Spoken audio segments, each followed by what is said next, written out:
So welcome to today's seminar. Today's speaker is Václav Rozhoň, who will have a talk this week about beyond worst case heaps. For the introduction. Okay, so hello everybody. I want to talk about joint work with Bernhard, Richard, John, Bob, and Jakub. And I want to talk about heaps and their applications in algorithms. So the first part of this talk will be talking about heaps and about beyond worst case properties of heaps, most importantly, the so-called working set property. And in the second part, I want to tell you about two algorithmic applications of these heaps. Okay, so what is a heap? A heap is a data structure that allows two basic operations, right? Insert and extract.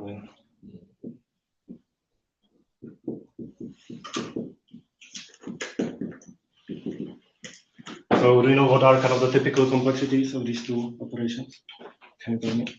Okay, it's probably too easy question, right? It's like log n. Right? So extract typically takes log n time. Insert, that's like maybe like a bit more subtle, like in some implementations, it takes like literally just like O1. Definitely, like, we will be talking just about amortized complexities. So like for free, I can kind of assume that this is O1 because it's being paid by extract. There is also a third operation that we sometimes want, and that's operation decrease. So this is the operation where I kind of take something that I have in my data structure, I decrease its value. And typically, we want this operation to be also constant time complexity. So this is useful in, for example, Dijkstra's algorithm. Okay, so this is the heap. Like, what else should I talk about with this data structure, right? It's like clearly simple. It's also like the best possible. If you could do this thing faster than log n, you could sort numbers faster than log n. So like in comparison model, you can't really improve this. So like, what else should we talk about, right? So I want to talk about beyond worst cases. I want to talk about parameterized complexity. And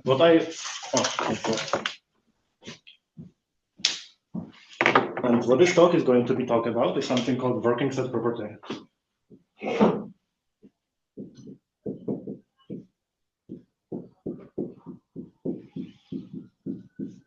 Okay, so let me now define what working set property is. Actually, like during the research, like while we were researching this, we kind of found out that there are like, I don't know, like 7 equivalent definitions of this property. Like at the beginning, we thought that like, there are like so many properties that one could ask for. In the end, it turns out that there's like this one property that has like so many equivalent definitions that really seems to be interesting in some sense. It's actually a pretty simple property, so let me explain it on an example. So suppose that we have some heap, and we have, well, let's not even talk about decrease. We have some kind of sequence of these operations insert and extract, right? Maybe the first operation is insert, maybe we insert number 3, then we insert number 2, then we run extract min. So in this case, if we run extract min, we are going to extract 2, right? That's like the smallest thing currently on the heap.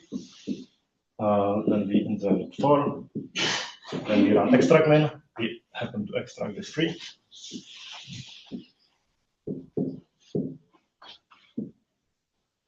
So working set is really just like this interval. Okay? So working set of this number 3. Can you see this, by the way? Can everybody see this? Yeah. Okay, nice. Maybe I can call it like, I don't know, WS maybe of X. Just, I don't know. Now I'm not sure if I should define it as like multi-set or a number. Let me define it as a set, I guess. The set, the operations between insert and extract.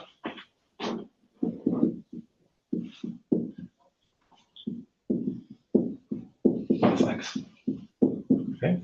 And working set property is a requirement that extract min has cost not O of log n, but O of log working set.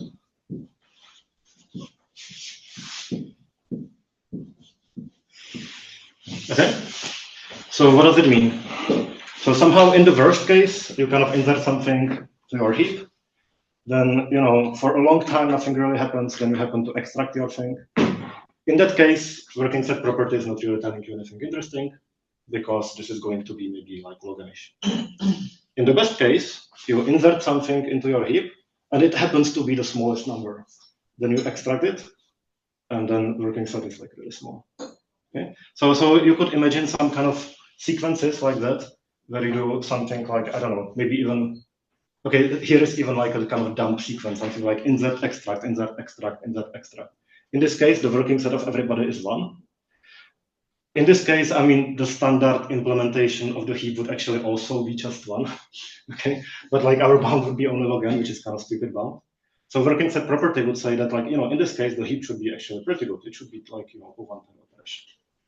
Does it make sense that this is the definition of the working set property? Right now, it's not clear whether such a structure exists, right? But it's like a requirement that we can ask for, right? Okay, so does such a heap exist? Okay, can you smile at me if you think that it does? Okay. I don't see many smiles. Okay, I see some smiles. Actually, if it you know didn't exist, then like you know the whole point of this lecture is like pretty much like nullified, or like you know we could just go home or something. So yeah, it does exist.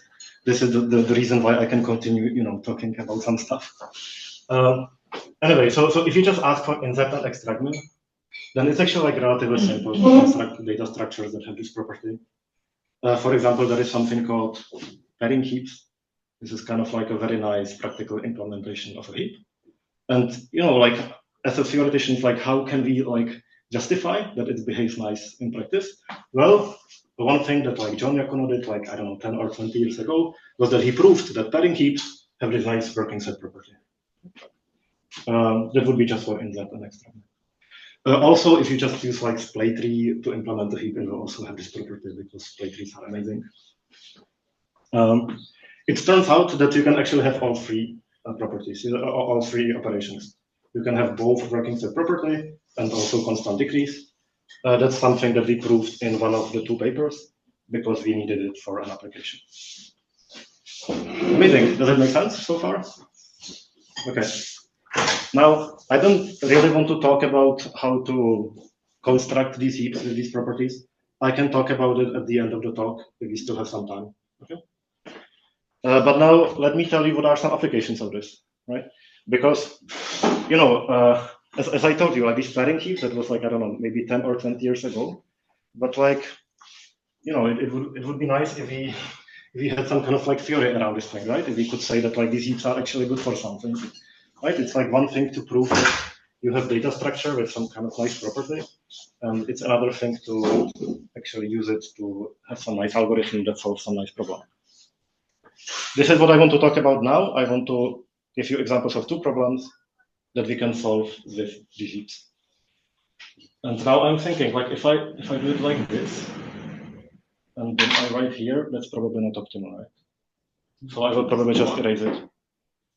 You can write it. I mean, I could write like from here to like here, right? I guess. No, even further. Even further, like here.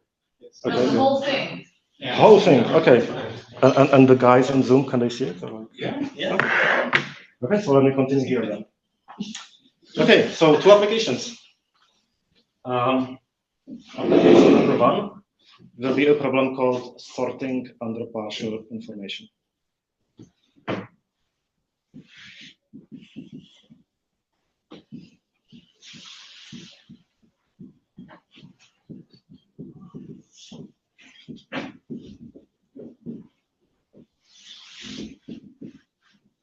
So this is actually a very old problem, I think from like 60s or something like that. And the problem is as follows. So like we all know the basic sorting, right? Like the task is I give you like n numbers, I want to sort them. Let's say, actually this whole talk we will stay in the comparison model, okay? So when I'm sorting, the only thing I can do is compare 2 numbers and get to know which one of them is larger. In the sorting under partial information, we actually start with partial information.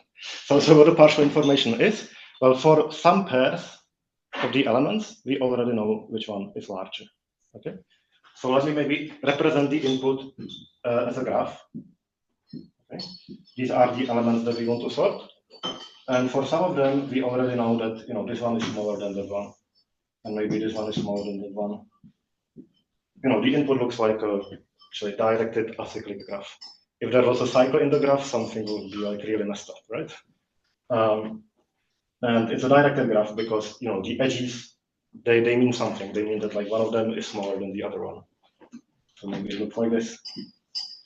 I don't have any requirements on how the graph looks like. Maybe the input looks like this. Maybe I have this edge that actually kind of follows from these two. Whatever. The input is like a graph. This is like the knowledge that I start with. Okay. Does it make sense? What looks already done.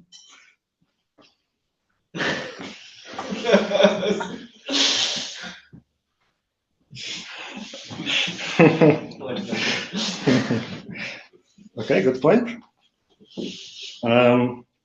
Yeah, so that's the input. And the question is like how to sort it. And I guess there are like two measures that we could ask for.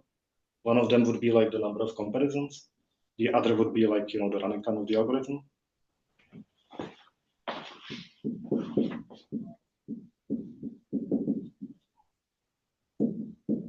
I guess just time. Okay. So these are the two measures that you could optimize. So let's first talk about number of queries. So that is like some kind of like clear lower bound for like how many queries you need. And that would be the lower bound, that would be basically the generalization of sorting lower bound. Basically, if you look at all the possible answers that like this picture can have, you take logarithm of that you need at least that many queries. That would be like lower bound. Not super important. If you missed like what I was saying, not super important. Anyway, lower bound like log number of, I will call it extensions. Okay. It turns out that already for some time we have some algorithms that such that the upper bound here basically matches this lower bound up to constant factor. Okay, so the upper bound is logarithmic number of extensions, and the running time was polynomial. Okay, so I think the best one was Van der Hoek and Ruchman, which here it was kind of optimal up to constant factor.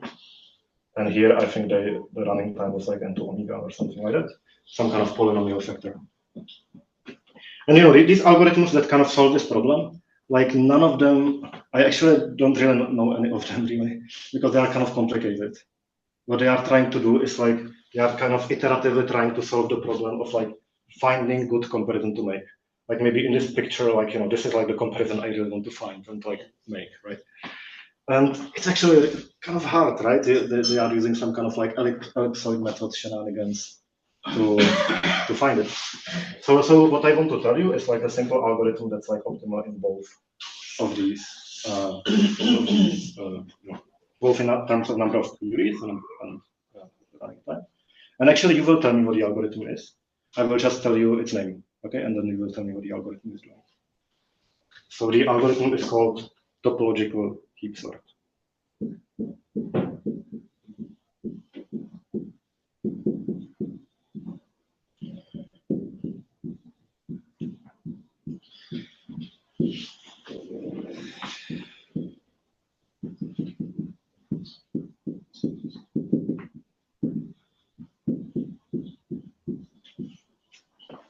Okay, so what is the algorithm? Can you tell me? Topological sort, but instead I use a heap and extract the main malware. Yeah. Okay. Let me now kind of trace this algorithm for some kind of input.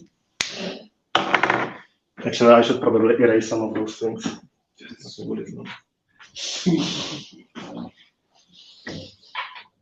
Okay. So how does the algorithm work? So we will have some kind of heap. Actually, maybe I should give these guys some names, right?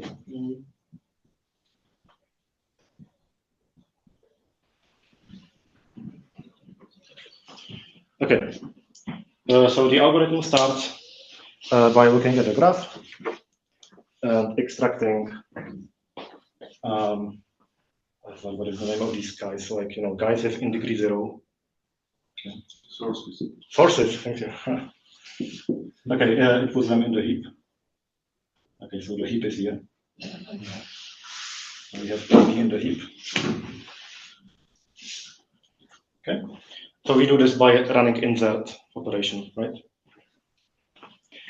You know, very conveniently, heap has this extract min operation, right? So let's just like run extract min on it.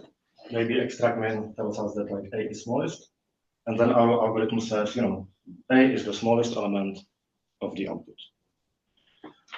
So you know, let's kind of after we kind of removed A here from here. Okay, actually, so what we do now is that we remove A from here. This is now a source, right? So we should better edit it here. So we added it here. Okay. Now again, we ask our algorithm, like, you know, please extract min. The algorithm, like our heap extracts the minimum. Maybe it's D. So again, we kind of append D to the end of our list. Right, and yeah, this one goes out of the graph. Now this guy actually, neither this guy or this guy, like neither of them becomes a source. So we now actually have a single source B. Right, so now we run extract min. That is just B, so you know we extract B, append B. And you know this guy becomes a new source. So C is now in the heap. You know, extract min, so C is here. Does that make sense? Yeah, yeah. You know, I will finish tracing this algorithm because it's always like, you know, satisfying to finish it. But yeah, so see you the next one. Then it will be E and F, right? You know, I think really interesting happening.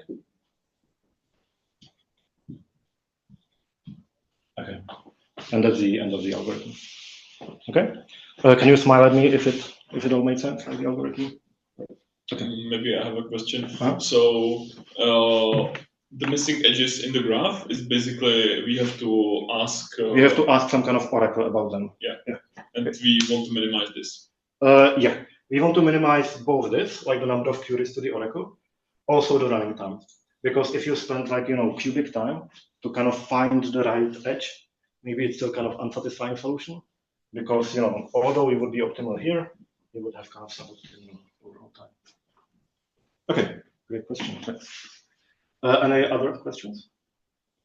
So what is the running time? Yeah, I mean, number of queries of this algorithm is this, and the running time is like, you know, this plus n plus n. Okay. I mean, running time always has to be at least this also. Yeah. And also you kind of have to read the input. So that has to be some kind of plus n plus n.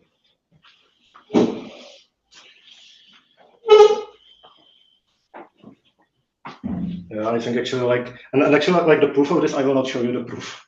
So first of all, you know, you have to run it with working set heap, otherwise it's just like, otherwise it doesn't really have any guarantees. But if you run it with the working set heap that has like this nice beyond worst case property, then somehow this like the simplest algorithm ever translates into, you know, having this nice property for our sorting under partial information problem. I will not show you the proof, but it's actually like quite simple. Okay? It's not really something super hard happening there. I mean, in fact, you know, like how could the proof even be complicated? I mean, it's just like this property of the heap is not like, you know, some kind of rocket science, right? There is really nothing like super complicated happening. Okay, that's application 1. Does it make sense? Can I go to application number 2? Okay, and how much time do we got? Like 15 minutes, I guess. Thank you. Okay. You have more time being here. Sorry? Okay.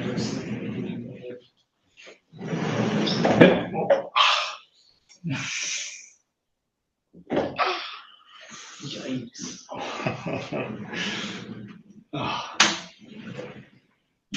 Let me do it like this, that's safer. Okay, so I will tell you the second application. You know, if you have some time at the end, I will be like super happy to, you know, go back to something that you liked the most, like maybe how to construct such a heap or something, and tell you some details, right? So let me tell you about the second application. which is for Dijkstra's algorithm.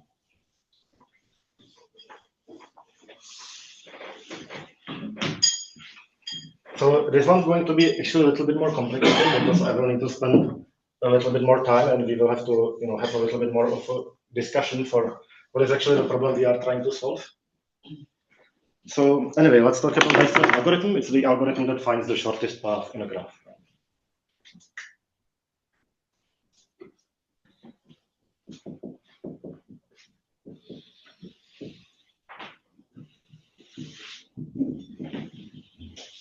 So this algorithm actually kind of solves several problems at once. So one problem that it solves is like finding the shortest path tree or something like that, or like find the shortest path from U to V, or I don't know.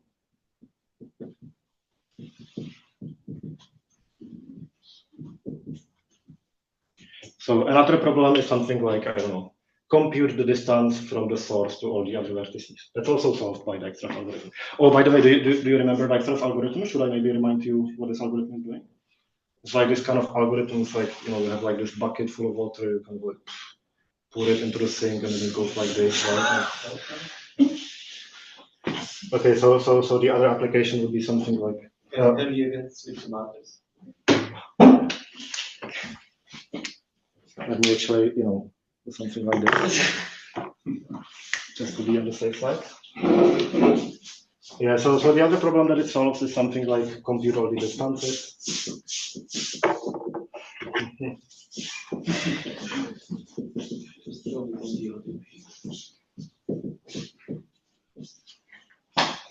Actually, here is the third problem that we will be actually most interested in, which is sort the vertices by their distance from the source.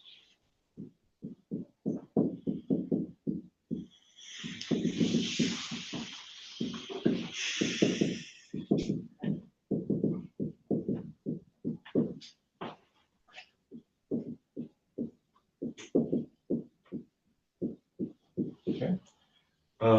So like the output of the algorithm, if you look at kind of how Dijkstra traces the vertices, like the order in which it kind of like closes the vertices, that's actually the order of those vertices, by their distance from the source. So, why am I discussing like all of those problems? Because at some point, like, I want to prove some theorem, and that theorem will have to be something like, Dijkstra's algorithm is optimal for problem X. But I should better choose X carefully. Because, for example, for this problem of find the shortest path from U to V, I mean, Dijkstra actually kind of sucks even in practice. Like, there is like this bidirectional search, right? Which, like, on large graphs can be like, so much faster than Dijkstra. And, compute the distances from U. Actually, on undirected graphs, we have like better algorithms than Dijkstra, right? So, also like in computer science, we can't prove any lower bounds, right? So like if I want to prove that like my algorithm is optimal and it's not like literally a linear time algorithm, maybe I should work in some kind of model where we know how to prove lower bounds. And if I want to sort and I kind of adhere some kind of asterisk like in comparison model.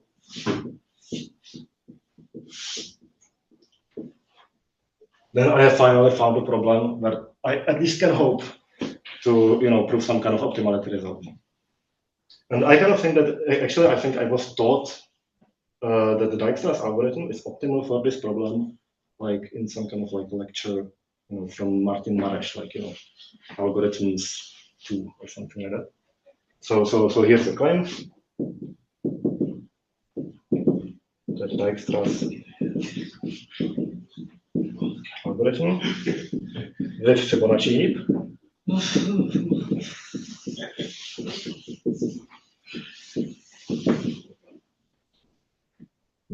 is optimal for problem, I don't know, maybe give it some name, like, I don't know, like heart.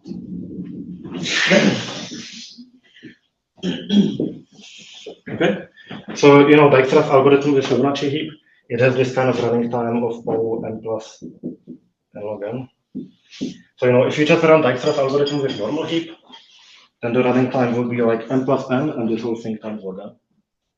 That's, sometimes suboptimal. sometimes like for graphs of size like 10 to the 20, so this could be like very slow. And then you can use these like amazingly fast Fibonacci heaps, right? That bring it all the way down to n plus n log n. Okay, so I actually think that this kind of claim that this is optimal was actually kind of like the justification for why you might care about Fibonacci heaps. That we are kind of bringing the running time lower. In fact, in some sense, we can't really bring it even like lower than this. We can't really hope to solve this problem in time n plus n with some kind of like new amazing heap. And why is that? Well, because if the input graph kind of looks like this, you just have like your source, okay, and then you have edges like a fan. Then if you want to solve like this problem, this shortest path sorting problem, on this graph, it's really like sorting numbers. So if you solve this problem on this graph, you have like this, you have this n log n lower bound, and that's why this is the best possible. Okay. By the way, I understand that Fibonacci heap is horrible. Actually, if you run it with pairing heaps, I think it's not so bad. So pairing heaps, these are like those amazing heaps that have this property that.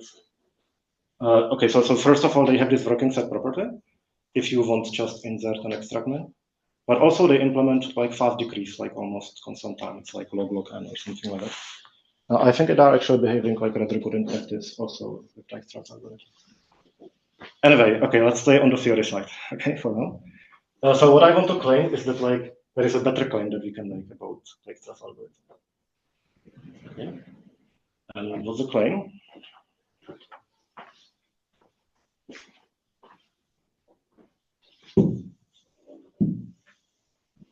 So let's run Dijkstra's algorithm. Let's run it with Fibonacci heaps. But let's run it with like Fibonacci heap with working set property. Okay. So it like both has this property that like decrease is constant time, which is Fibonacci heap, but also it has this working set property that I talked about. With good enough heap.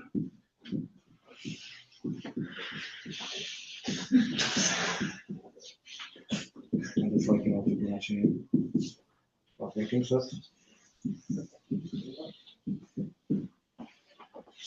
Is universally optimal.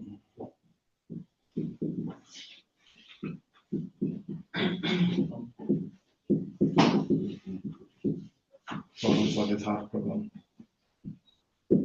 Okay, so now I have to explain what universally optimal means.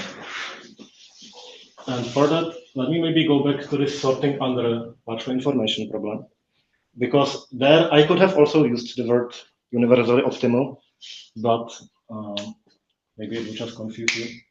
But anyway, so like if you have this sorting under partial information problem, if you have any problem, you measure complexity of an algorithm. Typically, you measure it as a function of n, right? Like the size of the input, like the length of the input in bits. But this is not what we have done here in the sorting under partial information problem. Here we kind of claimed that our algorithm was optimal for a specific graph, right? It's like kind of like a parameterized complexity, where you parameterize not just by the size of the input n, you also parameterize like literally by how the graph looks like, right? Like maybe for this graph the answer is something. For different graph on the same number of vertices, the answer is totally different, right? So here, like this result, that's really like parameterized complexity result, right? Like if I just wanted like the best possible algorithm, like in the worst case sense, like just looking at n, that's like a stupid question because maybe the graph is empty, the answer is n log n.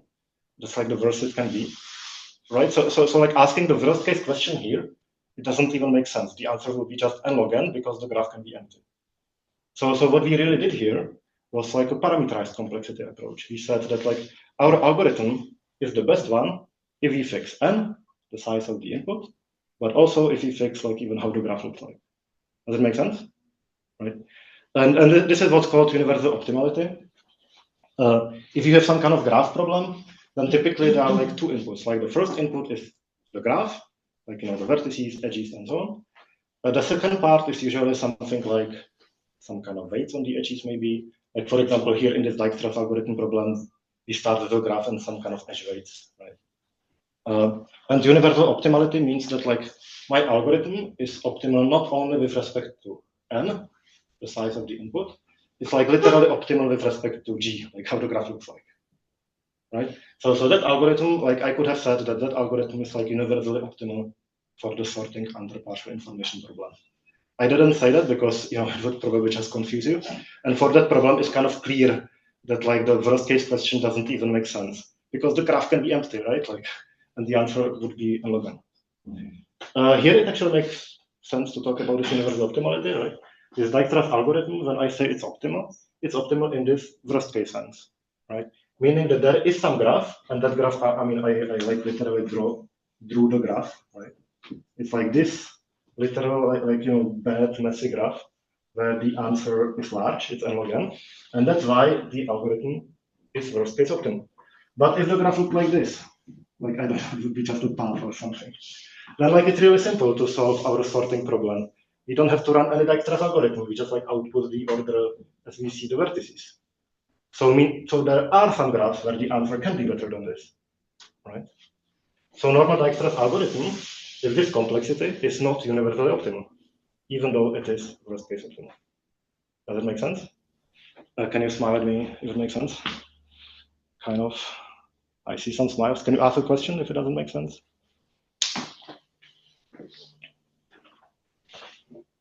Okay. So I kind of assume that maybe at this floor people are used to thinking in terms of parameterized complexity, right? So it's really like parameterized complexity, but I'm parameterizing not by tree width, not by tree depth. No, I'm parameterizing by the literal graph, right? It's like the best thing possible, right? And by graph, you mean the graph or graph and the weights? Only the graph, okay. Okay, it's not the best possible. The best possible would be also parameterizing by the weight.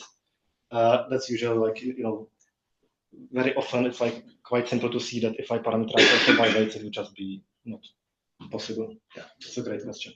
That would actually be called instance optimality. If you kind of parameterize by everything, like, parameterize complexity taken to its extreme, that would be like, that's called instance optimality. This thing, this universal optimality is like relatively close, I would say, to this like dream of instance optimal algorithms, which is usually not achievable. Okay. So this is what universally optimal means. Now we can try to understand the claim. Does the claim make sense? I'm claiming that if you have like this good enough implementation of Dijkstra algorithm, where good enough means that you need something which is even more technical than Fibonacci heap, right? Because I not only need like the property attained by Fibonacci heap, I also need some kind of additional working set property. So like, the data structure, like in the end will be actually quite horrible, but like it can be built. There is a data structure with these properties. And then I claim that this Dijkstra algorithm has this like really strong property for my sorting problem. Does it make sense? Can you smile at me if it makes sense? Okay. So again, I don't really want to show you the proof. Actually, the proof of that is like extremely similar to the proof of that first thing. You really just need to kind of like work out. If you want to prove these kind of results, you always have to have like lower bound, upper bound, right? So first you have to like work out like given a graph, how do I construct the right lower bound? And then you need to somehow talk about that lower bound in terms of working set properties, and then it falls into place. Good. That's the second algorithm I wanted to talk about. Let me now zoom out a little bit, and then if there is still some time left, we can talk about some details if you want. Okay, so I guess the zoom out is like this parameterized complexity is really cool, right? Is what I think. I hope that some of you may agree. Anyway, so I kind of hope that like this shows that there can also be kind of like some kind of theory in this, right? Like and in these data structures. Like for example, if you take splay trees, these are like amazing data structure with like a list of amazing properties. But like, why should we care about those properties, right? like one answer is that these properties kind of suggest that it behaves good in practice, right? It would also be nice to have some kind of like underlying theory, like, and I hope that this is like nice start maybe, because like, you know, ultimately, like if you design algorithms, it like often reduces to finding the right data structures. Right? Like Dijkstra's algorithm is like example on which we teach heaps, because we want to like teach that like, you know, the design of an algorithm, like Dijkstra's algorithm, it like ultimately boils down to having like the good data structure, which is heap. And here you can see that actually something like that also translates in this beyond worst case world, right? Like the design of the best beyond worst case algorithm for this, you know, shortest path problem, it again just boils down to having better heap, right? It's like instead of normal heap, you have Fibonacci, like you get better guarantees. That instead of Fibonacci heap, you have beyond worst case heap, and your algorithm becomes beyond worst case, right? And that thing on the top also, it's like, you know, the simplest possible algorithm. You just need to use good enough data structure. So I think that's nice. And with that, let me finish here. And if you have any questions, or if you want me to talk about details of some stuff, I will be very happy to. I just need to be at Malá Strana at 2 p.m. Okay, thank you.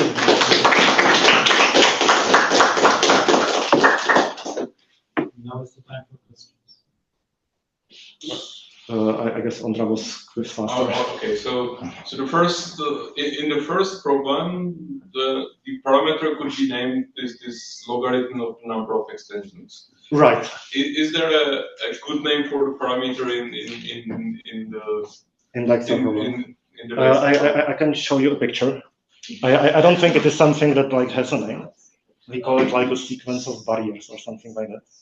So suppose that you have like your graph. This is the source, and then, you know, the edges kind of go like this roughly. Then if you kind of manage to split your graph into like these kind of barriers, we call it, okay, where each barrier is just like a set of vertices, and it has the property that all the edges go from like a lower barrier to either the same barrier or the larger barrier. So if you kind of can split the graph into these kind of like layers, then you can get lower bound, which would be kind of like sum of layer I times log layer I, because you can kind of embed sorting problem into each layer. Actually, I defined it incorrectly. I think I said that I allow this, but yeah, actually I allow this, sorry. Whatever, you know, some details. Anyway, if you kind of split your graph into layers, you get this lower bound. Turns out this is the right answer. Like the best way of splitting the graph into layers.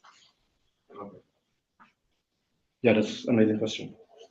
So my question was a bit practical about the heaps that have the working set property, and preferably that are not so pointer heavy like Fibonacci heaps. Would be great to have some. I mean, so my understanding is that, like, you know, among pointer heavy structures, I think that like these pairing heaps are actually pretty good. I'm not sure if you probably have some experience with it. I haven't touched much pairing heaps, but I'm interested in. Yeah, I mean, I think this is extremely cool question. I would really love to see some kind of data structure that like is both fast and maybe like has this working set property, right? So all of this, like, this is just like some kind of theoretical justification for why we should maybe care about this property.